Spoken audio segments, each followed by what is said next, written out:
the best academy. Hi friends, welcome to Harish academy. ఈరోజు వార్తలు నిలిచిన జాతీయ అంతర్జాతీయ రాష్ట్రీయ అంశాల గురించి, వార్తలు నిలిచిన వ్యక్తులు, అవార్డులు, పుస్తకాలు, మరి క్రీడా సంబంధిత సమాచారం ఒక్కొక్క అంశాన్ని వివరంగా తెలుసుకుందాం. ఈరోజు మన ఫస్ట్ టాపిక్ వచ్చేసి పంట రవాణాకు సరికొత్త ఉపాయం అనే ఒక అంశంతో ఐఐటి మద్రాస్ వార్తల్లోకి వచ్చింది. ఇటీవల తరచూ వార్తలు నిలుస్తున్న ఒక టాపిక్, ఒక అంశం ఐఐటీస్. ఐఐటీలో ఒక ఐఐటి మద్రాస్. ఇటీవల ఎక్కువగా వార్తలు నిలిచిన ఐఐటి కూడా ఐఐటి మద్రాస్. ఐఐటి మద్రాస్ ఈరోజు ఒక అధునాతనమైన సాంకేతిక, అత్యంత చౌక ధరల్లో, చౌక పద్ధతిలో రవాణా చేసే ఒక అధునాతన సాంకేతికతను కనుగొని వార్తల్లోకి వచ్చింది. సో పంట రవాణాకు ఐఐటి మద్రాస్ సరికొత్త ఉపాయం. ఆ ఉపాయం ఏంటి? ఒక technology, cost effective transportation technology అంటారు. Cost effective transportation technology. Cost effective అంటే చాలా తక్కువ ధరలు, చౌక ధరల్లో. ట్రాన్స్పోర్టేషన్ అంటే రవాణా అని అర్థాన్ని ఇస్తుంది. టెక్నాలజీ అంటే సాంకేతికత.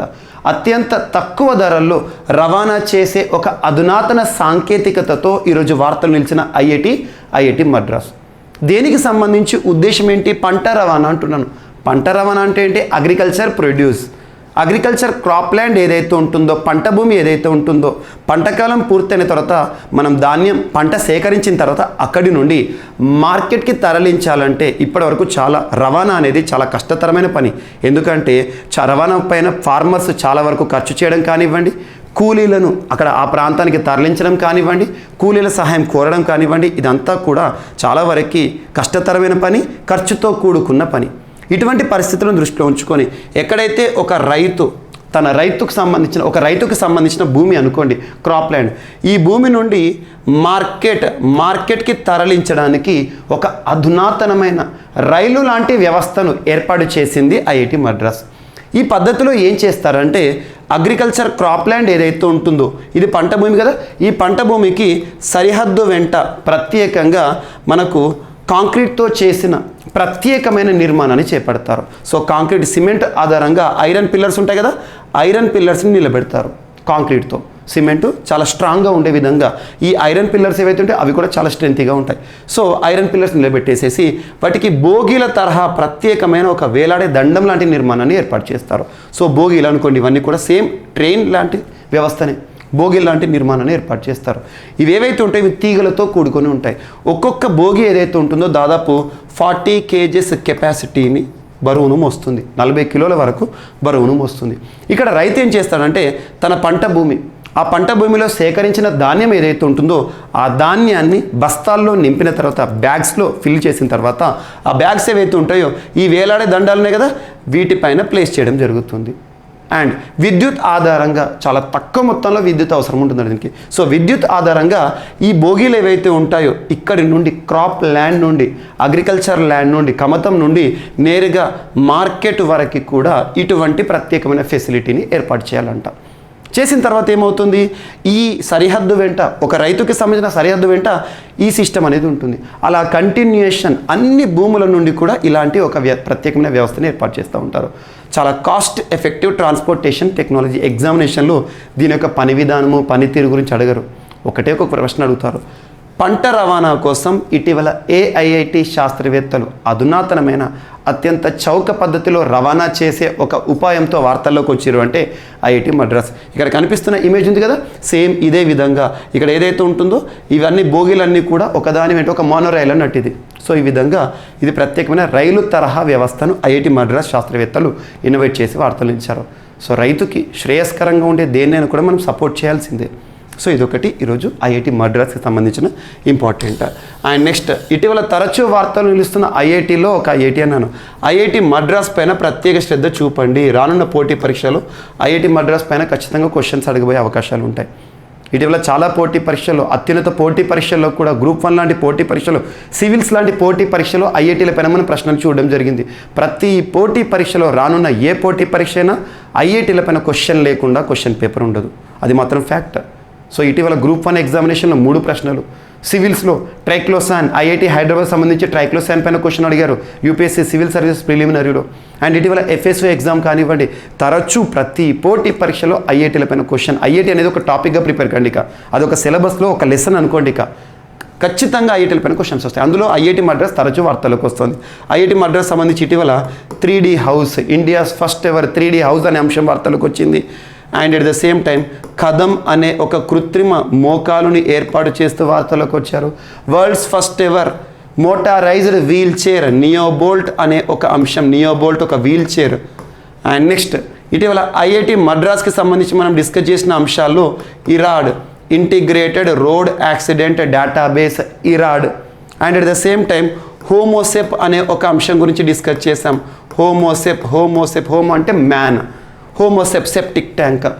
ఎవరైతే స్కావెంజర్స్ ఉంటారో మాన్యువల్ స్కావెంజింగ్కి అడ్డుకట్ట వేయడానికి రోబో లాంటి ప్రత్యేకమైన పనితీరుతో ఒక సెప్టిక్ ట్యాంక్లను క్లీన్ చేసే వ్యవస్థ హోమోసెప్ అనే అంశం కానివ్వండి, ఆక్వా మ్యాప్ అనే ఒక అంశం కానివ్వండి, ఆక్వా మ్యాప్ ఆక్వా ఫిషరీ సెక్టర్కి సంబంధించి. And at the same time ఇటీవల కాలంలో శాస్త్ర మ్యాగజిన్ అనే అంశం వార్తలకు వచ్చింది. ఇండస్ట్రీ కాన్క్లేవ్, దేశంలోనే మొట్టమొదటిసారి ఇండస్ట్రీ కాన్క్లేవ్ అనే అంశం ఐఐటి మద్రాస్కి సంబంధించి. ఇవన్నీ కూడా ఐఐటీలకు సంబంధించి ఇటీవల వార్తలు ఇచ్చిన కొన్ని ముఖ్యమైన అంశాలు, ఐఐటి మద్రాస్కి సంబంధించిన ముఖ్యమైన అంశాలు. ఇక ఇక్కడ ఐఐటి హైదరాబాద్ విషయానికి వస్తే ఐఐటి హైదరాబాద్ కూడా కొన్ని ముఖ్యమైన అంశాలతో వార్తలోకి వచ్చింది. ఐఐటి హైదరాబాద్ అనగానే దేశంలోనే మొట్టమొదటి బయోబ్రిక్ బేస్డ్ హౌస్ కానివ్వండి, స్వరాజబిలిటీ అనే ఒక ప్రత్యేకమైన ఆర్టిఫిషియల్ ఇంటెలిజెన్స్ బేస్డ్ ప్లాట్ఫామ్ కానివ్వండి, అండ్ ఇటీవల సుజుకి ఇన్నోవేషన్ సెంటర్ అనే అంశం కానివ్వండి, ఇవన్నీ కూడా ఐఐటి హైదరాబాద్కి సంబంధించిన అంశాలు. ఐఐటి హైదరాబాద్ వీటితో పాటు మిస్లేనియస్ అంశాలు లింక్ చేసుకోండి. ఐఐటి ఖరగ్పూర్ పైన క్వశ్చన్స్ అడిగారు. ఐఐటి ఖరగ్పూర్ ఎక్స్ట్రాక్షన్ అనే అంశాలు వచ్చినాయి అంటే ఖరగ్పూర్. ఐఐటి ఖరగ్పూర్కి సంబంధించి బీటిల్ నట్ ఆయిల్ ఎక్స్ట్రాక్షన్, తమలాకులు ఉంటాయి కదా, తమలపాకులు పాన్కి సంబంధించి తమలపాకు నుండి ఆయిల్ ఎక్స్ట్రాక్ట్ చేసే అధునాతన పద్ధతి. And at the same time ఇటీవల దోసకాయ తొక్కలకు సంబంధించి దోసకాయల తొక్కల నుండి ప్యాకేజింగ్ మెటీరియల్ తయారు చేసే ఫుడ్ ప్యాకేజింగ్ మెటీరియల్ అనే అంశం. అండ్ ఇటీవల ఐఐటి గౌహతికి సంబంధించి లిథియం అయాన్ బ్యాటరీస్ సామర్థ్య పెంపు అనే అంశం, రేడియేటివ్ కూలింగ్ టెక్నాలజీ అనే అంశం, విద్యుత్ అవసరం లేకుండానే కూలింగ్ టెక్నాలజీ అనే అంశం కానివ్వండి, వ్యర్థ జలాల నుండి విద్యుత్ అనే అంశం, వ్యర్థ జలాల నుండి విద్యుత్ అనే అంశం కానివ్వండి.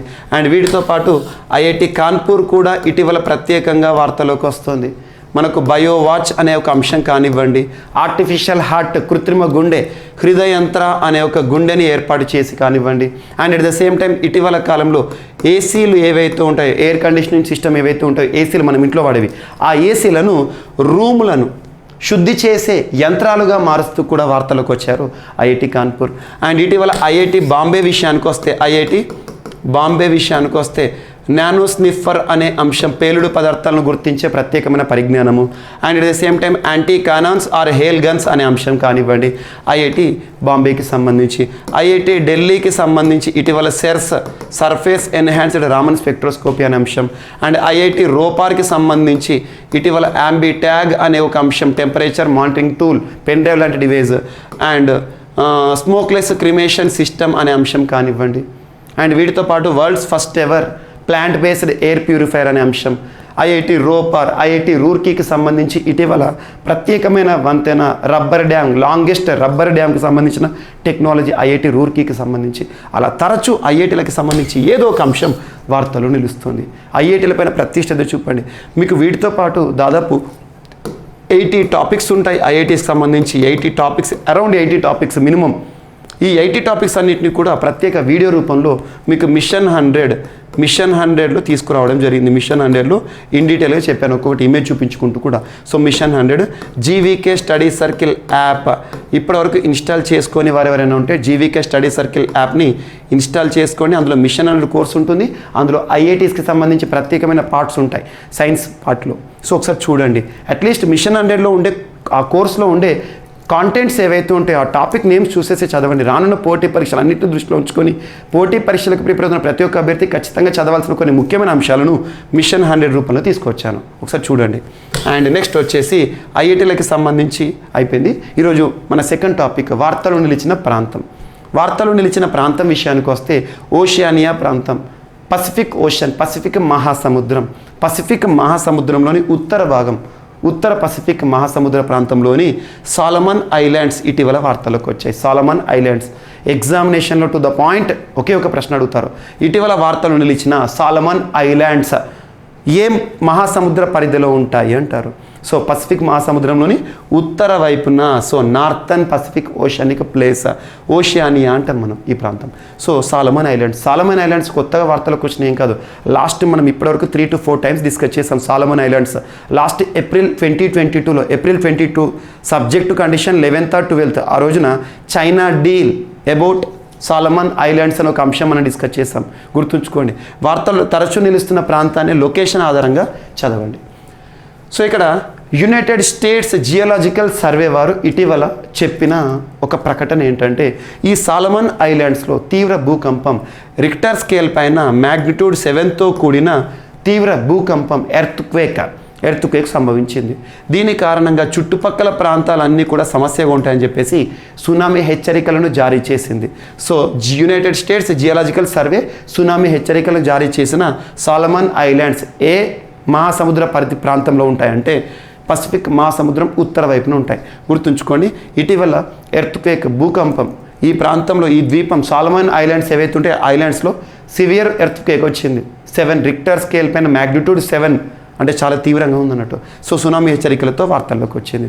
ఇక్కడ ఆస్ట్రేలియా, సదర్న్ పసిఫిక్, టాస్మేన్ సీ ఏదైనా మ్యాప్ పాయింటింగ్ చూస్తే ఏ విధంగా చూడాలంటే చుట్టుపక్కల ప్రాంతాలను ప్రత్యేకంగా చూడండి. అండ్ సింపుల్గా ఈ సాలమన్ ఐలాండ్స్ అన్నీ కూడా పసిఫిక్ రింగ్ ఆఫ్ ఫైర్ ప్రాంతంలో ఉంటాయి. పసిఫిక్ రింగ్ ఆఫ్ ఫైర్, మీరు జాగ్రఫీలో ముఖ్యంగా ఈ పదం గురించి నేర్చుకుని ఉంటారు. పసిఫిక్ రింగ్ ఆఫ్ ఫైర్, ఎక్కువగా పసిఫిక్ రింగ్ ఆఫ్ ఫైర్ గురించి మనకు ఇండోనేషియా గురించి చర్చించినప్పుడు తరచు మీకు చెప్తున్నాను. పసిఫిక్ రింగ్ ఆఫ్ ఫైర్ ప్రాంతంలో ఉండే ఏ భూభాగమైనా, ఏ లొకేషన్ అయినా కూడా ఎక్కువగా విపత్తులను ఎదుర్కొంటుంది. ఇండోనేషియా చూడండి, తరచూ సునామీ లేదంటే భూకంపాలు అండ్ అగ్నిపర్వతాలు బద్దలవడం ఇలాంటి ప్రమాదాలు ఉంటాయి, విపత్తులు ఎక్కువగా ఉంటాయి పసిఫిక్ రింగ్ ఆఫ్ ఫైర్. జాగ్రఫీలో దానికి సంబంధించి వివరాలు చూడండి. అంటే పసిఫిక్ రింగ్ ఆఫ్ ఫైర్ ఆ పరిధిలోని ఒక భూభాగం ఇది, గుర్తుంచుకోండి. అండ్ వరల్డ్ మ్యాప్ని ఏ విధంగా చూడాలని ఒక శాంపుల్ వీడియో మీరు సింపుల్గా చూడండి.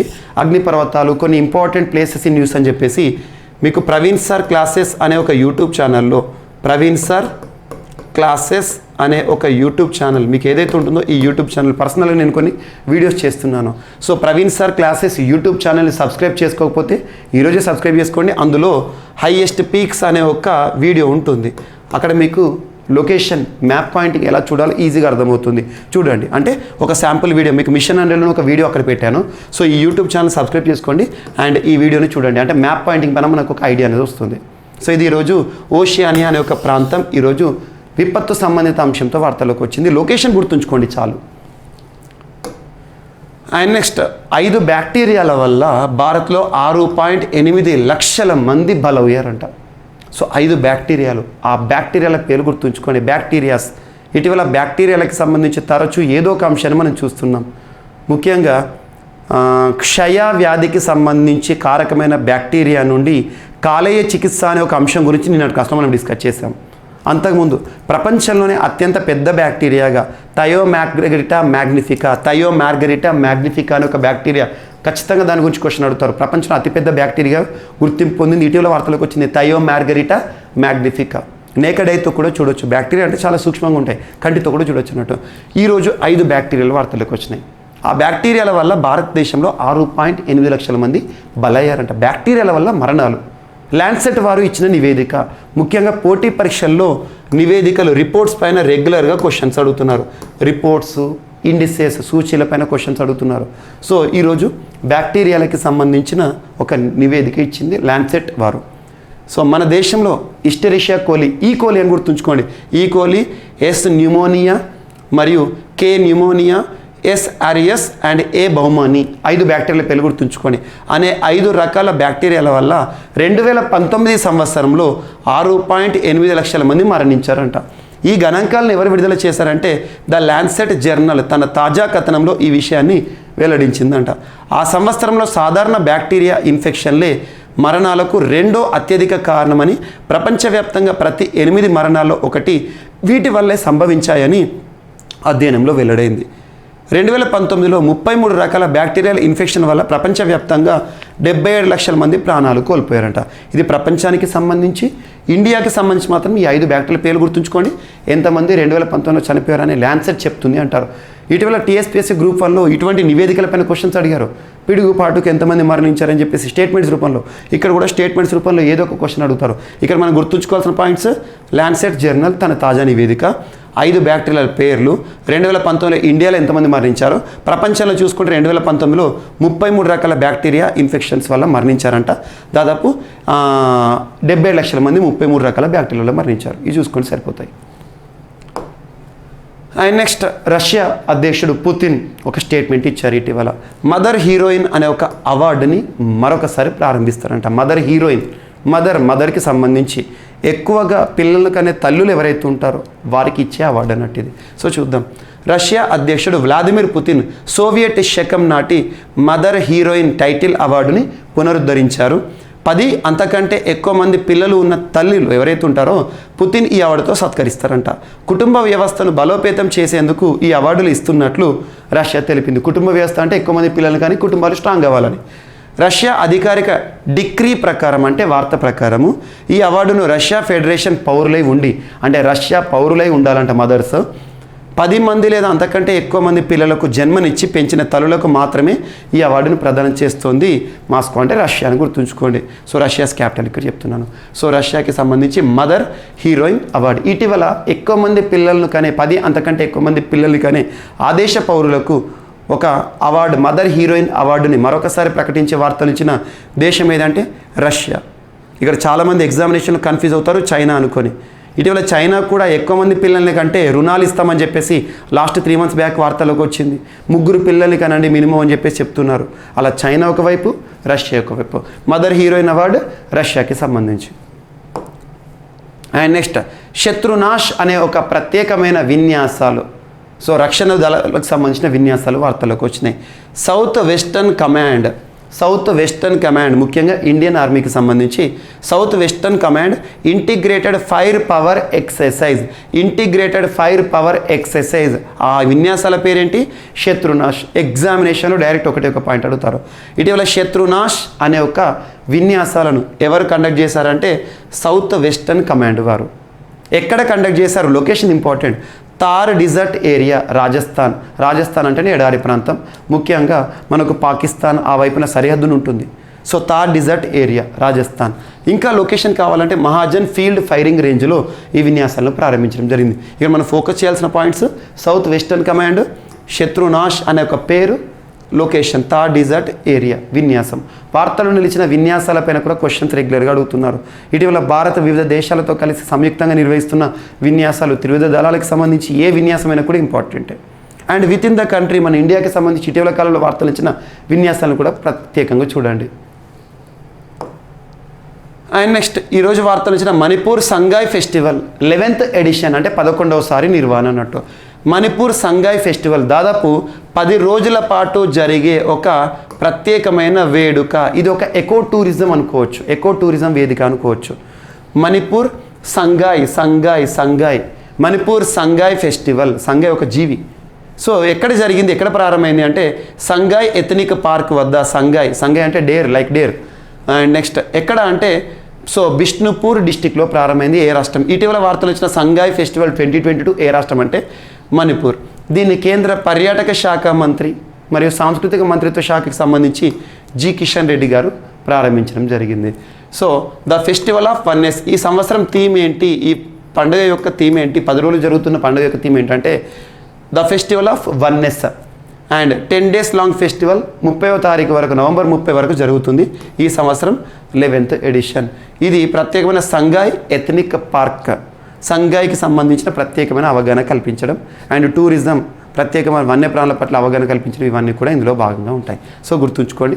మణిపూర్ రాష్ట్ర ముఖ్యమంత్రి బీరేన్ సింగ్ ఇటీవల మణిపూర్ సంబంధించి భారతదేశంలో 2022 మార్చి మాసంలో ముగిసిన ఎన్నికలు, 5 రాష్ట్రాల ఎన్నికలు ఉన్నాయి కదా, ఆ 5 రాష్ట్రాల్లో మణిపూర్ కూడా ఒకటి. మణిపూర్లో నూతనంగా ప్రభుత్వం ఏర్పడింది, బీజేపీ ప్రభుత్వం ఏర్పడింది. అక్కడ బీరేన్ సింగ్ గారు ముఖ్యమంత్రిగా ఉన్నారు. మణిపూర్కి సంబంధించి ప్రత్యేకమైన ఫ్లాగ్ ఫెస్టివల్ కానివ్వండి, ఇవన్నీ కూడా మనం చూసాము. అండ్ నెక్స్ట్, ఇండియా ఆస్ట్రేలియా సంబంధాలకి సంబంధించి భారత్తో స్వేచ్ఛా వాణిజ్య ఒప్పందానికి ఆస్ట్రేలియా పార్లమెంట్ ఆమోదం తెలిపిందంట. భారత్తో స్వేచ్ఛ, ట్రేడ్, ఫ్రీ ట్రేడ్ అగ్రిమెంట్ అని చెప్పుకోవచ్చు.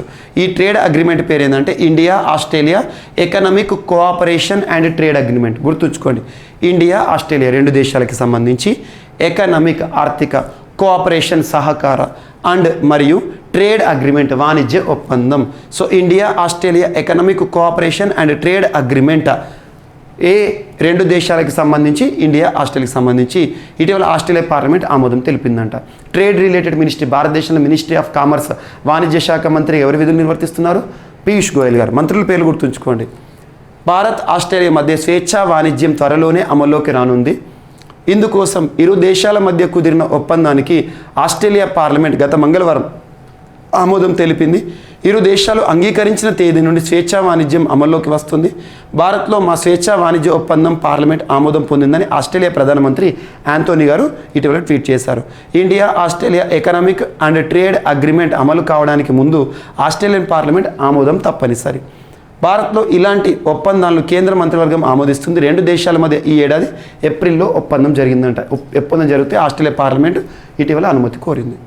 అండ్ AICTAను ఆస్ట్రేలియా పార్లమెంట్ ఆమోదించడం సంతోషంగా ఉంది. అంటే ఆస్ట్రేలియా పార్లమెంట్ ఆమోదించింది కాబట్టి అమల్లోకి వస్తుంది అన్నట్టు. ఇక సో భారత వాణిజ్య శాఖ మంత్రి పరిశ్రమ శాఖ మంత్రి పీయూష్ గోయల్ గారు ట్వీట్ చేశారు. 2021-22లో భారత్ నుంచి ఆస్ట్రేలియాకు $8.3 బిలియన్. ఇవి గుర్తుంచుకోవాలి. ఇండియా ఆస్ట్రేలియా సంబంధాలు ఇంపార్టెంట్, ఇంటర్నేషనల్ రిలేషన్స్లో అడగవచ్చు. 2021-22 ఆర్థిక సంవత్సరం అంటే గత ఆర్థిక సంవత్సరం ముగిసిన ఆర్థిక సంవత్సరంలో 2021-22 ఆర్థిక సంవత్సరంలో భారత్ నుంచి ఆస్ట్రేలియాకు $8.3 బిలియన్ సుమారు 68,000 కోట్ల ఎగుమతులు జరిగినాయంట ఇండియా నుండి ఆస్ట్రేలియాకి. ఆ దేశం నుంచి మన దేశానికి $16.75 బిలియన్ అంటే దాదాపు 137,000 కోట్ల దిగుమతులు. అంటే ఆస్ట్రేలియా దిగుమతులు ఎక్కువనే, మన నుండి ఆస్ట్రేలియాకి ఎగుమతులు ఎంత ఉన్నాయి చూసుకోండి ఇవి.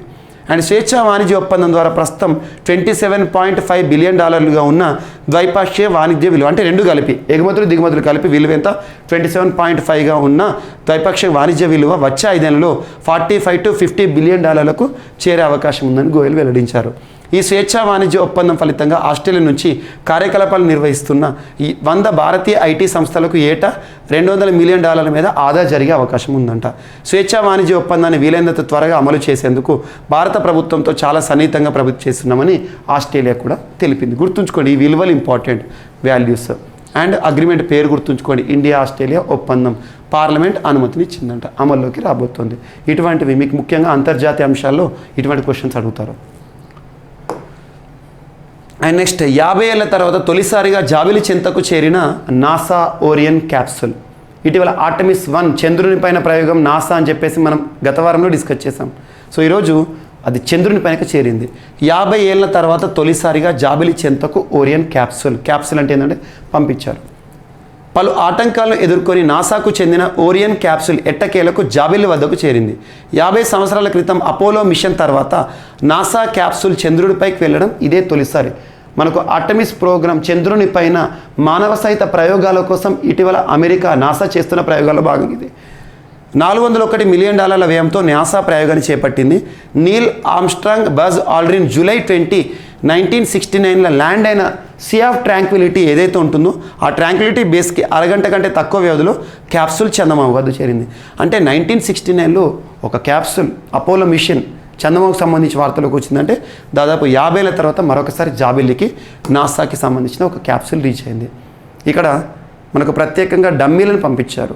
నెక్స్ట్ ఇయర్ చంద్రుని పైనకి మానవ సహిత ప్రయోగాలు చేస్తుంది NASA Artemis programme. Very very important. And next రాష్ట్రీయ అంశాల్లో భాగంగా వైఎస్ఆర్ జగనన్న శాశ్వత భూ హక్కు మరియు భూరక్ష పథకం 2nd ఎడిషన్ వార్తలకు వచ్చింది. నిన్నటి రోజున నర్సన్నపేట వద్ద దీన్ని ప్రారంభించారు ఆంధ్రప్రదేశ్ రాష్ట్ర ముఖ్యమంత్రి. చూద్దాం. సో 2వ విడత వైఎస్ఆర్ జగనన్న శాశ్వత భూ హక్కు మరియు భూరక్ష పథకం, మీ భూమి మా హామీ అని చెప్పేసి దీని ట్యాగ్లైన్.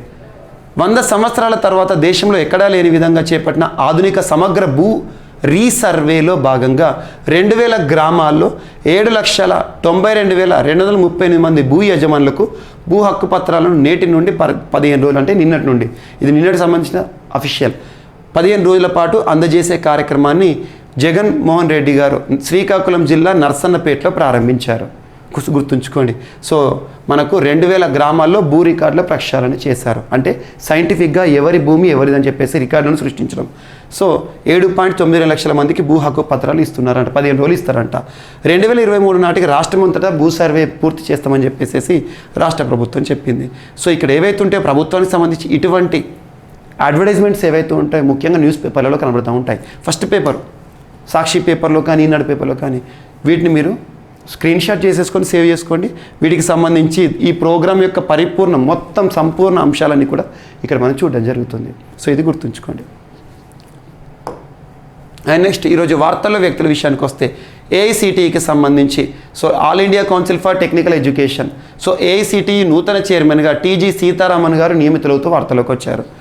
సో ఐఐటి గౌహతికి సంబంధించిన డైరెక్టర్ టీజీ సీతారామన్ గారు అఖిల భారత సాంకేతిక విద్యా మండలి all India council for technical education, ముఖ్యంగా సాఫ్ట్వేర్ మనకి బీటెక్ టెక్నాలజీకి సంబంధించి ఖచ్చితంగా ఏఐసిటి అప్రూవల్ కావాలి. ప్రొఫెషనల్ ఎడ్యుకేషన్ సంబంధించి ఏఐసిటి మండలి ఏదైతే ఉంటుందో చైర్మన్గా నియమితులయ్యారు.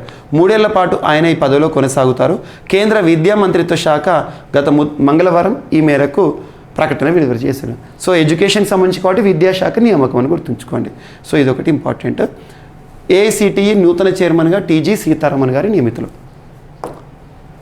అండ్ నెక్స్ట్ ఈరోజు వార్తలు నిలిచిన 400th birth anniversary of Lachit Barphukan. గుర్తుంచుకోండి, మీకు లాస్ట్ ఇయర్ కూడా ఇదే సమయానికి ఈ టాపిక్ చెప్పాను. లచిత్ బార్ఫుఖాన్ గారి జీవిత విశేషాలు కూడా చెప్పాను. సో లచిత్ బార్ఫుఖాన్ గారు ఏ రాష్ట్రానికి సంబంధించి అంటే అస్సాం, అహోమ్ అనొచ్చు లేదా కామరూప. సో అహోమ్ కింగ్డమ్కి సంబంధించిన ఒక ప్రముఖ వ్యక్తి. తను ఎప్పుడు జన్మించారంటే 24th November 2022, 24th November, died 25th April 1972. So 1672లో తను మరణించారు. 1622లో జన్మించారు. 1622 to 1672 గుర్తుంచుకోండి. Battle of Saraighat, famous hero battle of Saraighat అని గుర్తుకు రాగానే లచిత్ బార్ఫుఖాన్ గారు గుర్తుకొస్తారు. సో 1671లో బ్యాటిల్ ఆఫ్ సరాయ్ఘట్ జరిగింది. ఎవరికి వ్యతిరేకంగా అంటే అహోమ్ కింగ్డమ్ని క్యాప్చర్ చేయడానికి మొఘల్ సైన్యం వారు వస్తే వారి వెనుక తిరగబడ్డారు. ఈ సరాయ్ఘట్ యుద్ధం అనేది, ఈ సరాయ్ఘట్ యుద్ధం ద్వారా హీరో అయ్యారు లచిత్ బార్ఫుఖాన్. గుర్తుంచుకోండి, మొఘల్ ఫోర్సెస్కి he was the inspiration behind strengthening Indian naval force. ఈరోజు ఇండియన్ నేవీ స్ట్రెంథన్ అవ్వడానికి తన యొక్క విధానాలే ఒక భూమికగా పోషిస్తాయి. అండ్ లచిత్ బార్ఫుఖాన్ గారి మెడల్, తన పేరిట ఒక మెడల్ని, గోల్డ్ మెడల్ని భారత ప్రభుత్వం ప్రారంభించింది 1999 నుండి. డిఫెన్స్లో విశేష కృషి గుర్తింపు పొందిన వ్యక్తులకి ఇస్తారన్నట్టు. సో ఇది గుర్తుంచుకోండి. ఇక్కడ ఎందుకు ఈరోజు వార్తలకు వచ్చారంటే తను జన్మించి 400 years అయింది. సో 24th November 1622, 1622లో జన్మించారు. 1622లో 24th, 400 ఏళ్ళు అయింది. సో 400 ఏళ్ళ వేడుకలు ఏవైతే ఉంటాయో the ever valiant Ahom general of Assam who defeated Mughal invaders, మొఘల్స్ని ఓడించిన ఒక గొప్ప యోధుడు. తన యొక్క జన్మదిన వేడుకలు ఇటీవల న్యూఢిల్లీలో ప్రారంభమైనాయి. 23rd to 25th మధ్య జరుగుతున్నాయి. గుర్తుంచుకోండి, ఎగ్జామ్లో ఒకటే పాయింట్ అడుగుతారు. ఇటీవల లచిత్ బార్ఫుఖాన్ 400 బర్త్ యానివర్సరీ వార్తలకు వచ్చింది. తనకి సంబంధించి గుర్తుంచుకోవాల్సింది బ్యాటిల్ ఆఫ్ సరాయ్ఘట్ ఇయర్ గుర్తుంచుకోండి, 1671. తన యొక్క బర్త్ యానివర్సరీ 22nd November 1622 గుర్తుంచుకోండి. సో బ్యాటిల్ ఆఫ్ సరాయ్ఘట్ ఎవరికి వ్యతిరేకంగా అంటే ముఘల్ ఫోర్సెస్. తన పేరిట ప్రత్యేకమైన గోల్డ్ మెడల్ ప్రస్తుతం ఇస్తున్నారు. 1999లో ప్రారంభించారు. డిఫెన్స్ ఫోర్సెస్లో ఇస్తారు. And he was the inspiration behind strengthening Indian naval force అని గుర్తుంచుకోండి, సరిపోతుంది. అండ్ నెక్స్ట్ ఈరోజు వార్తలు నిలిచిన మరొక అంశం, వార్తలు నిలిచిన ఒక డాగ్, ఇండియాస్ ఫస్ట్ డాగ్. యాక్చువల్గా ఫస్ట్ డాగ్ ఏ రంగంలో చూద్దాం. సో జోర్బా, ఈ డాగ్ పేరు గుర్తుంచుకోండి, జోర్బా అనే ఒక dog. India's first dog on anti poacher duty. Anti posture, poaching అనే పదానికి అర్థం ఏంటంటే వేట. పోచర్స్ అంటే అర్థం ఏంటంటే వేటగాళ్ళు. వేటగాళ్ళను తుదముట్టించడానికి యాంటీ పోచర్ డ్యూటీని నిర్వహించిన, అంటే వేటగాళ్ళను పట్టుకునే బాధ్యతలు నిర్వర్తించిన జోర్బా భారతదేశంలోని మొట్టమొదటి యాంటీ పోచర్ డ్యూటీ డాగ్ ఇటీవల మరణించిందంట. ఇటువంటి డాగ్స్ తరచూ వార్తలకు వస్తున్నాయి. మనం లాస్ట్ ఒక 2 months బ్యాక్ జూమ్ అనే ఒక డాగ్ గురించి చూసాం. చాలా గొప్ప డాగ్, కుక్కే, కానీ తను చేసిన సేవలు ముఖ్యంగా కాశ్మీర్లో తీవ్రవాదులను సైతం, తూటాలను సైతం ఎదుర్కొని నిలబడింది, చివరికి చనిపోయింది. జూమ్ డాగ్, దానిపైన కూడా క్వశ్చన్ రావచ్చు. ఆ టాపిక్ కూడా మీకు కవర్ చేశాను. ఈరోజు జోర్బా డాగ్ గుర్తుంచుకోండి. So Zorba India's first dog to be deployed for tracking down poachers has died at the age related alignments. Age related అంటే వృద్ధాప్య సమస్యలతో మరణించింది, గుర్తుంచుకోండి సరిపోతుంది. India's first dog on anti poacher duty. ఎక్కువగా ఇది అస్సాం కాజీరంగా నేషనల్ పార్క్ కానివ్వండి అక్కడిక్కడ కూడా సేవలు చేసిన అనుభవం ఉంది. సో జోర్బా అనేది ఇటీవల వార్తలు ఇచ్చింది, అదేంటి వార్తలు ఇచ్చిన ఒక డాగ్, గుర్తుంచుకోండి. India's first dog on anti poacher duty. So ఇవి ఈరోజు వార్తలు నిలిచిన అంశాలు. ఒకసారి ర్యాపిడ్గా చూద్దాం. పంట రవాణాకు ఐఐటి మద్రాస్ కొత్త ఉపాయం అనే ఒక అంశం వార్తలకు వచ్చింది. అండ్ ఓషియానియా ప్రాంతం లేదా నార్త్ పసిఫిక్ ఓషియన్ ప్రాంతంలోని సాలమన్ దీవులు వార్తలకు వచ్చినాయి. తీవ్ర భూకంపం.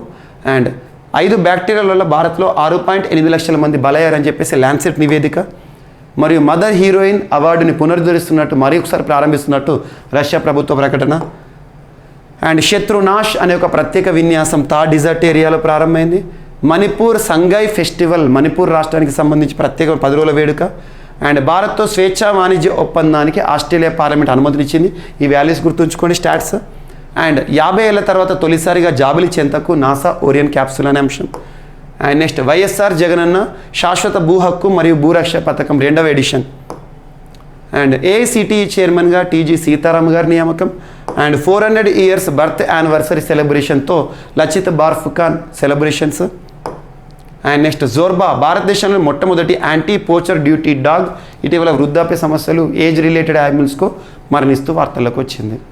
సో ఇవి ఈరోజు వార్తలు నిలిచిన అంశాలు. మిస్లేనియస్ అంశాలు ఏమైనా మిగిలిపోతే మాత్రం రేపటి క్లాస్లో జోడించి మళ్ళీ నేర్చుకుందాం. రేపు కలుద్దాం. Thank you.